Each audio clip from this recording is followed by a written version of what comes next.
ಅಂತೂ ಇಂತೂ ಕಾಂಗ್ರೆಸ್ನಲ್ಲಿ ನಾಯಕತ್ವ ಬದಲಾಯಿತು. ಡಿಕೆ ಶಿವಕುಮಾರ್ ಅವರ ಸಿಎಂ ಆಸೆ ಕೂಡ ಈಡೇರಿತು. ಆದ್ರೆ ಹಲವು ವರ್ಷಗಳಿಂದಲೇ ಕೆಪಿಸಿಸಿ ಅಧ್ಯಕ್ಷ ಸ್ಥಾನದ ಮೇಲೆ ಕಣ್ಣಿಟ್ಟಿದ್ದ ಬೆಳಗಾವಿ ಸಾವುಕ ಸತೀಶ್ ಜಾರಕಿಹೊಳಿ ಕನಸು ಮಾತ್ರ ನನಸಾಗ್ಲಿಲ್ಲ. ಈ ಬಗ್ಗೆ ಸುದ್ದಿಗೋಷ್ಠಿಯಲ್ಲಿ ಸತೀಶ್ ಜಾರಕಿಹೊಳಿ ಸ್ಪಷ್ಟನೆ ಕೊಟ್ಟಿದ್ದಾರೆ. ಈಗಾಗಲೇ 3 ವರ್ಷ ಲೋಕೋಪಯೋಗಿ ಖಾತೆಯಲ್ಲಿ ಕೆಲಸ ಮಾಡಿದ್ದೇನೆ. ಈಗ ಖಾತೆ ಹಂಚಿಕೆ ಬಗ್ಗೆ ಸಿಎಂ ಏನ್ ಮಾಡ್ತಾರೆ ನೋಡೋಣ.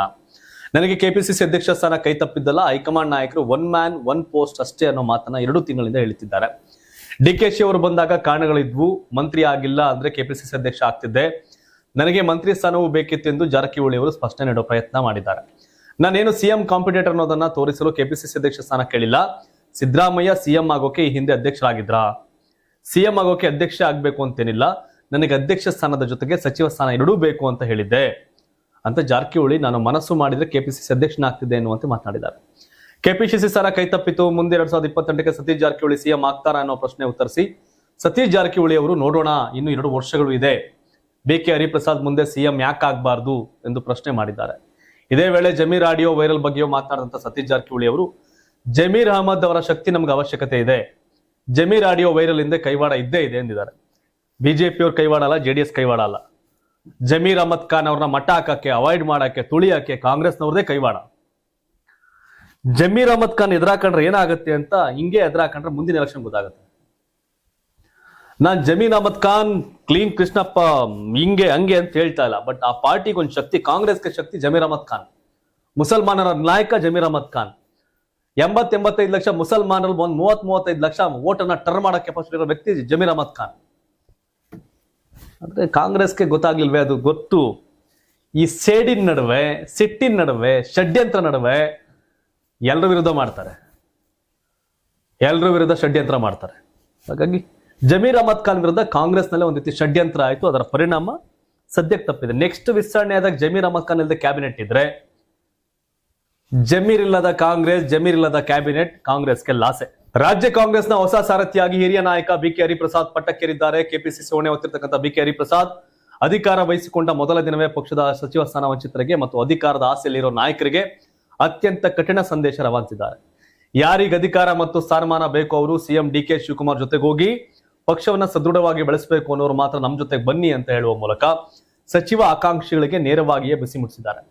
ತಮ್ಮ ಎಕ್ಸ್ ಖಾತೆಯಲ್ಲಿ ಸುದೀರ್ಘ ಪೋಸ್ಟ್ ಒಂದನ್ನು ಹಂಚಿಕೊಂಡಿರ್ತಕ್ಕಂಥ ಕೆಪಿಸಿಸಿ ನೂತನ ಅಧ್ಯಕ್ಷರು ಸರ್ಕಾರದಲ್ಲಿ ಈಗಾಗಲೇ ಬೇರೆ ಬೇರೆ ಕೆಲಸ ಮಾಡಿದವರು ಈಗ ಪಕ್ಷ ಸಂಘಟನೆಗೆ ಒತ್ತು ನೀಡಬೇಕು, ನಾವೆಲ್ಲರೂ ಸೇರಿ ರಾಹುಲ್ ಗಾಂಧಿ ಅವರ ಹೋರಾಟಕ್ಕೆ ಶಕ್ತಿ ತುಂಬಬೇಕಿದೆ ಅಂತ ಕಳಕಳಿಯ ಮನವಿ ಮಾಡಿದ್ದಾರೆ. ಜೊತೆಗೆ ದೇಶದಲ್ಲಿ ನಡೆದಿರತಕ್ಕಂಥ ದ್ವೇಷದ ರಾಜಕಾರಣ ಮತ್ತು ಧ್ರುವೀಕರಣದ ವಿರುದ್ಧ ಹೋರಾಡೋಕೆ ನನಗೆ ಈಗ ಜವಾಬ್ದಾರಿ ಸಿಕ್ಕಿರುವುದು ದೊಡ್ಡ ಸವಾಲು ಅಂತಲೂ ಹೇಳಿದ್ದಾರೆ. ನನಗೆ ಅಧಿಕಾರಕ್ಕಿಂತ ಸಿದ್ಧಾಂತ ದೊಡ್ಡದು, ಹುದ್ದೆಗಿಂತ ಜನರ ಹಿತ ಮುಖ್ಯ ಅಂತ ಬರೆಯುವ ಮೂಲಕ ತಾವೊಬ್ಬ ಖಡಕ್ ಲೀಡರ್ ಎಂಬುದನ್ನು ಹರಿಪ್ರಸಾದ್ ಹೇಳೋಕೊಟ್ಟಿದ್ದಾರೆ. ಸಂವಿಧಾನ ವಿರೋಧಿ ಪ್ರವೃತ್ತಿಗಳು ಹೆಚ್ಚಾಗುತ್ತಿರುವ ಇಂತಹ ಕಾಲದಲ್ಲಿ ನನಗೆ ರಾಜ್ಯ ಕಾಂಗ್ರೆಸ್ನ ನೇತೃತ್ವ ಸಿಕ್ಕಿರುವುದು ದೊಡ್ಡ ಸವಾಲಾಗಿದೆ. ಹಿಂದುಳಿದ ವರ್ಗಗಳು, ದಲಿತರು, ಅಲ್ಪಸಂಖ್ಯಾತರು, ರೈತರು ಮತ್ತು ಯುವ ಜನರ ಆಶೋತ್ತರಗಳನ್ನ ನಾನು ಬಲ್ಲೆ. ಸಂವಿಧಾನವೇ ನಮ್ಮ ದಾರಿ, ಸಾಮಾಜಿಕ ನ್ಯಾಯವೇ ನಮ್ಮ ಗುರಿ. ಈ ಸವಾಲನ್ನ ಕಾರ್ಯಕರ್ತರ ಬಲದಿಂದ ಯಶಸ್ವಿಯಾಗಿ ಎದುರಿಸ್ತೇನೆ. ಎಲ್ಲಾ ನಾಯಕರು ಹಾಗೂ ಪ್ರಜಾಪ್ರಭುತ್ವವಾದಿಗಳು ನನ್ನೊಂದಿಗೆ ಕೈ ಜೋಡಿಸಲಿದ್ದಾರೆ ಎಂಬ ನಂಬಿಕೆ ನನಗಿದೆ ಅಂತ BK ಹರಿಪ್ರಸಾದ್ ವಿಶ್ವಾಸ ವ್ಯಕ್ತಪಡಿಸಿದ್ದಾರೆ. ಪಾರ್ಟಿ ಕಟ್ಟಕ್ಕೆ ಭಾಷಣ ಮಾಡಿದ್ರೆ ಸಾಕಾಗಲ್ಲ, ಪಾರ್ಟಿ ಕಟ್ಟಕ್ಕೆ ವಿಶ್ವಾಸದಲ್ಲಿ ಹೋಗ್ಬೇಕಾಗತ್ತೆ. ಎದುರಿಸಿ ಬೆದರಿಸಿ ಮಾಡಕ್ಕೇನು ಆಗಲ್ಲ. ವಿಶ್ವಾಸದಲ್ಲಿ ಹೋದ್ರೆ ಏನ್ ಬೇಕಾದ್ರೂ ಮಾಡ್ಬೋದು. DK ಶಿವಕುಮಾರ್ ಸ್ಟೈಲ್ DK ಶಿವಕುಮಾರ್ಗೆ ಹೋಗುತ್ತೆ. DK ಶಿವಕುಮಾರ್ ಮಾತಾಡೋದು ತಡ್ಕೊಳತ್ತೆ, ಎಲ್ಲರೂ ಹಂಗೆ ಮಾತಾಡಕ್ಕಾಗಲ್ಲ. ಸೊ ಹಾಗಾಗಿ ಇತ್ತೀಚಿನ 2-3 ದಶಕಗಳಲ್ಲಿ DK ಪಾರ್ಟಿ ಕರ್ತಂಗೆ ಮತ್ತೊಬ್ಬ ಯಾರೋ ಕರ್ತಾರೆ ಅನ್ನೋ ಸುಳ್ಳು. BK ಹರಿಪ್ರಸಾದ್ DKನೇ ದಿನೇಶ್ ಗುಂಡೂರಾವ್. ಬಟ್ DKನ ಮೀರಿಸಿ ಪಾರ್ಟಿ ಕಟ್ಟಕ್ಕೆ ಬೆಳೆಯಕ್ಕೆ ಅವಕಾಶ ಹರಿಪ್ರಸಾದ್ ಅವ್ರಿಗಿದೆ, ಬಹಳಷ್ಟು ಅವಕಾಶ ಸಿಕ್ಕಿದೆ ಅವ್ರಿಗೆ. ಸೊ ಹಾಗಾಗಿ ಸಂಘಟನಾತ್ಮಕವಾಗಿ ಗುಡ್, ಬಟ್ ಚುನಾವಣೆ ಫಲಿತಾಂಶಗಳು ಬಂದಾಗ ಬಹಳಷ್ಟು ಚುನಾವಣೆಗಳನ್ನ ಹರಿಪ್ರಸಾದ್ ಸೋತಿದ್ದಾರೆ. ಅವ್ರಿಗೆ ಸೋಲು, ಅವ್ರದ್ದು ತಮ್ಮನ ಸೋಲು, ಅವ್ರ ಸೋಲು, ಅವ್ರ ತಮ್ಮನ ಮಗನ ಸೋಲು, ಹಿಂಗೆ ಹರಿಪ್ರಸಾದ್ ಸುತ್ತ ಸೋಲುಗಳಿದೆ.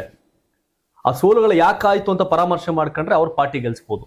ನೋಡ್ಬೇಕೇನ್ ಮಾಡ್ತಾರೆ ಹರಿಪ್ರಸಾದ್ ಅಂತ. ರಾಜ್ಯಸಭಾ ಚುನಾವಣೆಯ ರಣಕಣ ಈಗ ಭಾರಿ ರಂಗೇರಿದ್ದು ಕಾಂಗ್ರೆಸ್ ಪಾಳಯದಲ್ಲಿ ಅಭ್ಯರ್ಥಿಗಳ ಆಯ್ಕೆಯ ಬಿಗ್ ಸಸ್ಪೆನ್ಸ್ ಕೊನೆಗೂ ಮುಕ್ತಾಯದ ಹಂತಕ್ಕೆ ಬಂದಿದೆ. ದೆಹಲಿ ಮಟ್ಟದಲ್ಲಿ ನಡೆದಿರೋ ಹೈ ವೋಲ್ಟೇಜ್ ಕಸರತ್ತಿನ ಬಳಿಕ ಕಾಂಗ್ರೆಸ್ನಿಂದ ರಾಜ್ಯಸಭೆಯ ಮೊದಲ 2 ಸ್ಥಾನಗಳಿಗೆ AICC ಅಧ್ಯಕ್ಷ ಮಲ್ಲಿಕಾರ್ಜುನ್ ಖರ್ಗೆ ಹಾಗೂ ಪ್ರಭಾವಿ ಯುವ ನಾಯಕ ಮನ್ಸೂರ್ ಅಲಿ ಖಾನ್ ಅವರ ಹೆಸರು ಬಹುತೇಕ ಫಿಕ್ಸ್ ಆಗಿದೆ. ಮಲ್ಲಿಕಾರ್ಜುನ್ ಖರ್ಗೆ ಅವರು ನಾಳೆ ಮಧ್ಯಾಹ್ನವೇ ಅಧಿಕೃತವಾಗಿ ತಮ್ಮ ನಾಮಪತ್ರವನ್ನ ಸಲ್ಲಿಕೆ ಮಾಡಲಿದ್ದಾರೆ ಎನ್ನಲಾಗ್ತಾ ಇದೆ. ಆದ್ರೆ ಇಡೀ ರಾಜಕೀಯ ವಲಯದ ಕುತೂಹಲ ಕೆರಳಿಸಿರ್ತಕ್ಕಂಥ 3ನೇ ಸ್ಥಾನದ ಲೆಕ್ಕಾಚಾರ, 3ನೇ ಸೀಟಿಗಾಗಿ ಆಂಧ್ರ ಪ್ರದೇಶ ಕಾಂಗ್ರೆಸ್ ಅಧ್ಯಕ್ಷೆ ವೈಎಸ್ ಶರ್ಮಿಳಾ ರೆಡ್ಡಿ ಹಾಗೂ ಹಿರಿಯ ನಾಯಕ ಪವನ್ ಖೇರಾ ಅವರ ಹೆಸರು ಭಾರಿ ರೇಸ್ನಲ್ಲಿದೆ. ಬಹುಶಃ ಪವನ್ ಖೇರಾ ಅಥವಾ ಶರ್ಮಿಳಾ ರೆಡ್ಡಿ ಅವರಲ್ಲಿ ಒಬ್ಬರು ಕೂಡ ನಾಳೆಯೇ ನಾಮಪತ್ರ ಸಲ್ಲಿಕೆ ಮಾಡುವ ಸಾಧ್ಯತೆ ದಟ್ಟವಾಗಿದೆ. ಇನ್ನೊಂದೆಡೆ ದೇವೇಗೌಡರು ರಾಜ್ಯಸಭೆಗೆ ಹೋಗ್ತಿರೋದಾಗಿ ಮಾಹಿತಿಗಳು ಹರಿದಾಡ್ತಿದ್ದು, ಆದರೆ ಅವರ ಹೆಸರು ಈ ಲಿಸ್ಟ್ ನಲ್ಲಿ ಕೇಳಿ ಬಂದಿಲ್ಲ. ಇನ್ನು ರಾಜ್ಯಸಭೆ ಚುನಾವಣೆಯಲ್ಲಿ ಯಾವುದೇ ಕಾರಣಕ್ಕೂ ಒಂದೇ ಒಂದು ವೋಟ್ ಕೂಡ ಮಿಸ್ ಆಗಬಾರದು ಅಂತ ಹೈಕಮಾಂಡ್ ಭರ್ಜರಿ ಮಾಸ್ಟರ್ ಪ್ಲಾನ್ ನಡೆದಿದೆ. ಈಗಾಗಲೇ ಎಲ್ಲಾ ಶಾಸಕರ ಅಭಿಪ್ರಾಯ ಸಂಗ್ರಹದ ಪ್ರಕ್ರಿಯೆ ಭರದಿಂದ ಸಾಗಿದ್ದು, ವಿರೋಧ ಪಕ್ಷಗಳ ತಂತ್ರಕ್ಕೆ ಕೌಂಟರ್ ಕೊಡಲು ಸಿದ್ಧತೆ ಮಾಡಿಕೊಳ್ಳಲಾಗಿದೆ. ಯಾವುದೇ ಅಡ್ಡ ಮತದಾನ ಅವಕಾಶ ಕೊಡದಂತೆ ತಾವು ನಿರೀಕ್ಷೆ ಮಾಡಿದ ಅಭ್ಯರ್ಥಿಗಳನ್ನೇ ಸುರಕ್ಷಿತವಾಗಿ ಮೇಲ್ಮನೆಗೆ ಕರೆಸಿಕೊಳ್ಳಬೇಕು ಅನ್ನೋದು ಮುಖ್ಯಮಂತ್ರಿಗಳು ಹಾಗೂ ಕೆಪಿಸಿಸಿ ಅಧ್ಯಕ್ಷರ ಪ್ಲಾನ್ ಆಗಿದೆ. 3 ಕಾಂಗ್ರೆಸ್ ಗೆಲ್ತಾರೆ, 1 NDA ಗೆಲ್ಲುತ್ತೆ, ಅದು ಬಿಜೆಪಿ. ದೇವೇಗೌಡರು, ಸುಮಲತಾ, ಡಿ ವಿ ಸದಾನಗೌಡರು ಅಷ್ಟೇ. ಇನ್ಯಾರು 5ನೇ ಕ್ಯಾಂಡಿಡೇಟ್ ಹಾಕ್ಬಿಟ್ಟು ಗೊಂದಲ ಮಾಡ್ಕೊಳಕ್ ಹೋಗಲ್ಲ. ಒಂದನ್ನು ಬಿಜೆಪಿ NDA ಅವರು ಕ್ಲಿಯರ್ ಮಾಡ್ಕೊಂಡು ಹೋಗ್ತಾರೆ.